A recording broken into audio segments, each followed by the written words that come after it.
I'm making sunshine for the journey. I'm making sunshine for the journey. I'm making sunshine for the journey. And I am making it right now. Today, we have another Sunshine for the Journey episode just for parents of young kids. My friend Molly is here, and she's going to share some inspiration and insight into what went right when her kids were young. When you can look back and reflect after a few years, it's easier to see what made a positive impact in your kids' lives. Hey, Molly. Hi, Miss Katie.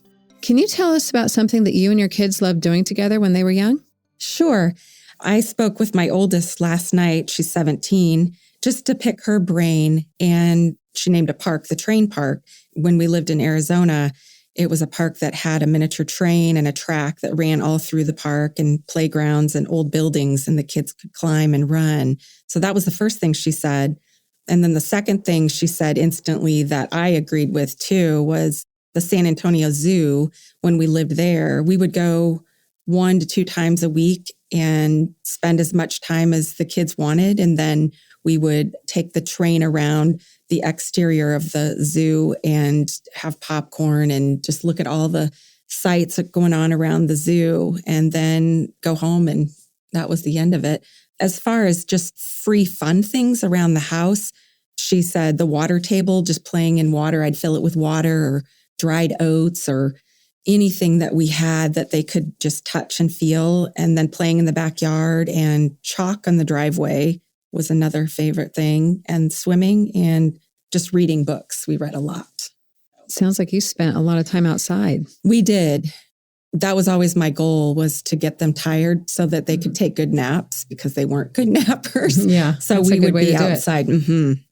And it sounds like you did a really good job of using your community resources as well.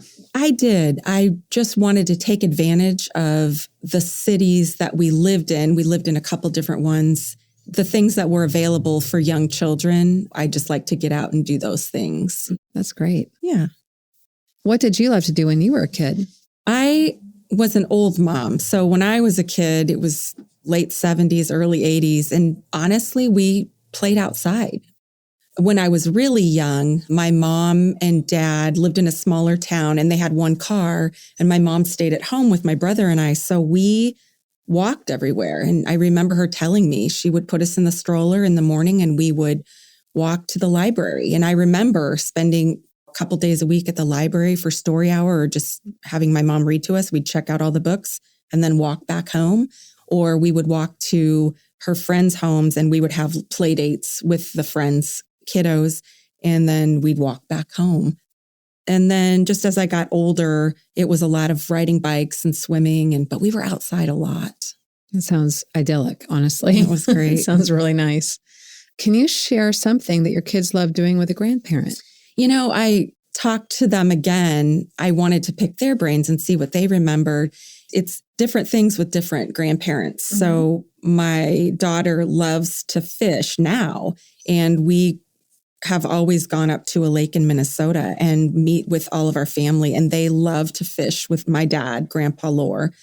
And then with my mom, the first thing they said was baking with her. They love to bake.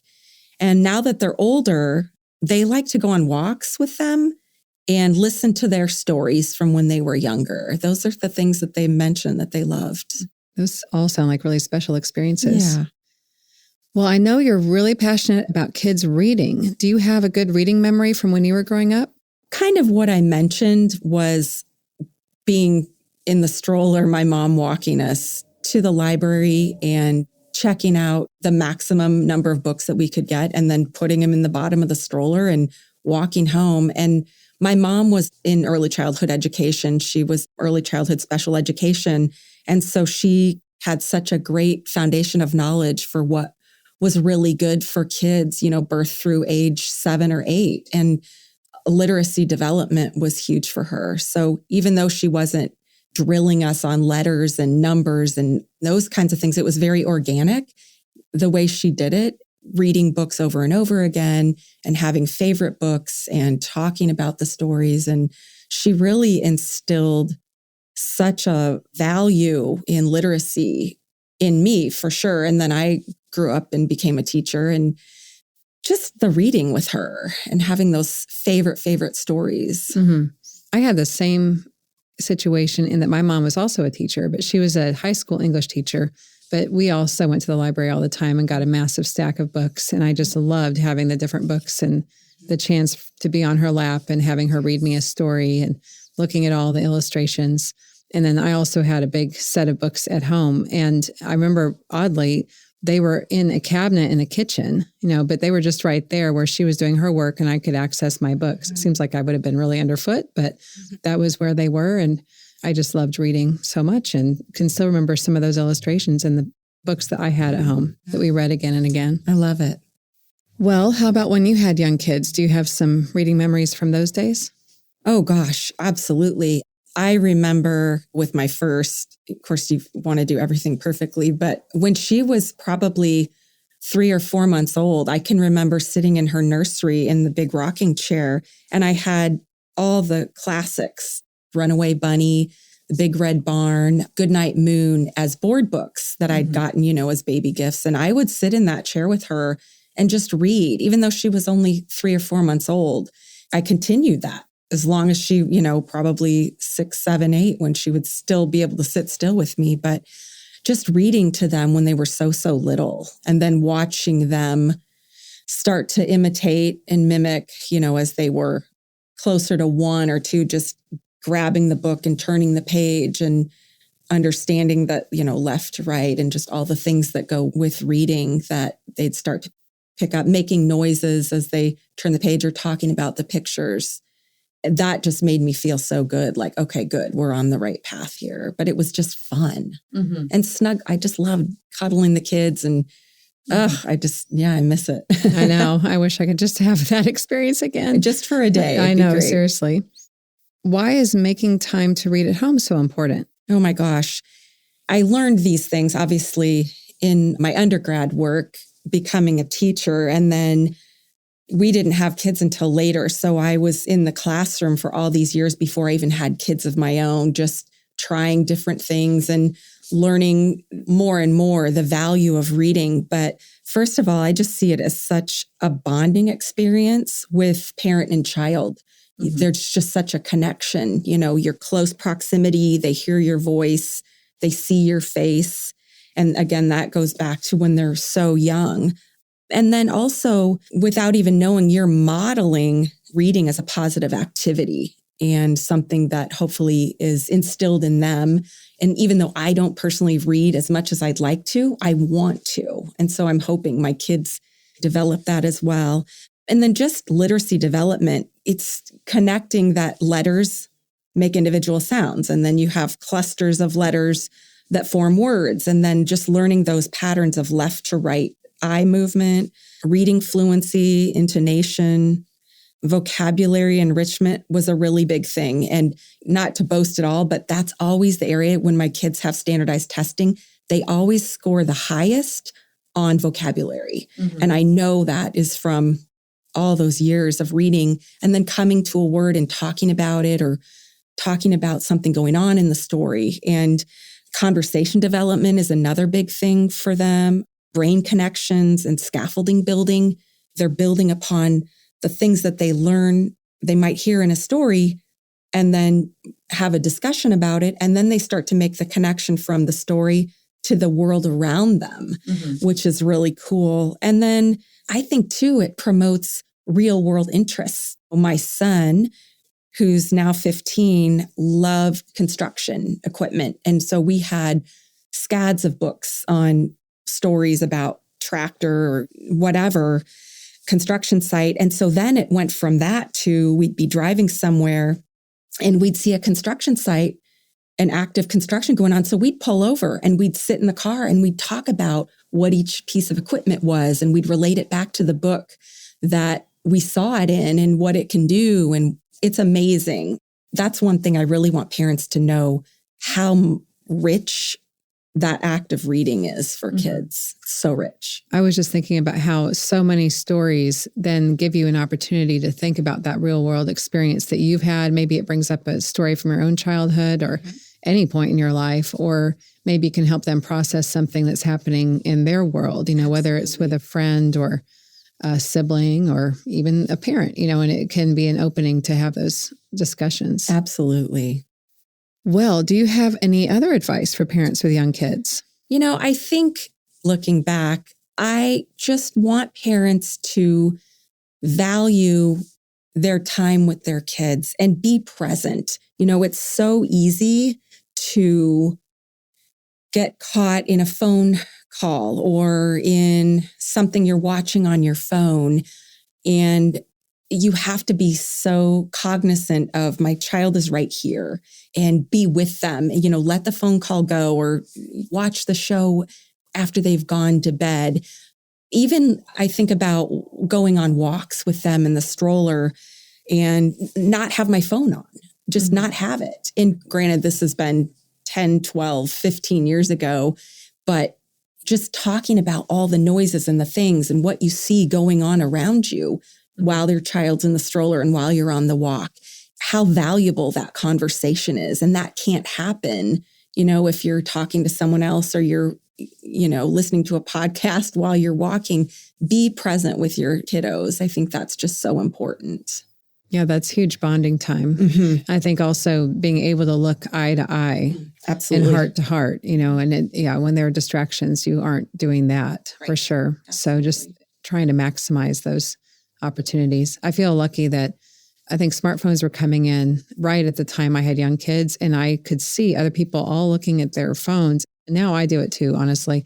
But I feel like I did wait a couple years to buy the smartphone that had all the things because I could see that I wanted to bond with my kids and it might not happen because it looked like it was pretty addictive, and it turns out that it is. Absolutely. And so I loved my little flip phone, and I got teased about it, but it was like the little one that could close and I could just stick it in a pocket, no big deal. And it was very freeing, I felt, even then. And now I look back and I'm just so glad I did that. Well, and I know my mom always said, the days are long, but the years are short, and nothing is truer. So just make the most of it, even on the really hard days when you want to just take your phone and go escape.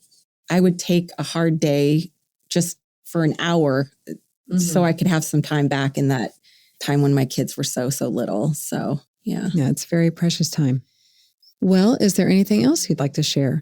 One of the things too was just how time with our kids doesn't have to mean expensive or outlandish or a big deal. The simplest things like getting out the plastic Tupperware containers and sitting on the floor and letting them make a band with spoons and a bowl. Or you can have so many wonderful experiences with your kids that are so simple, even at home. You just are home and you're doing things. And it's like kind of an Instagram world these days, where everything has to I'm thinking. Look so fancy. Instagram and Pinterest weren't as huge when I had my kids as littles. And so I wasn't feeling like I had to be inspired by other people or things that people were doing.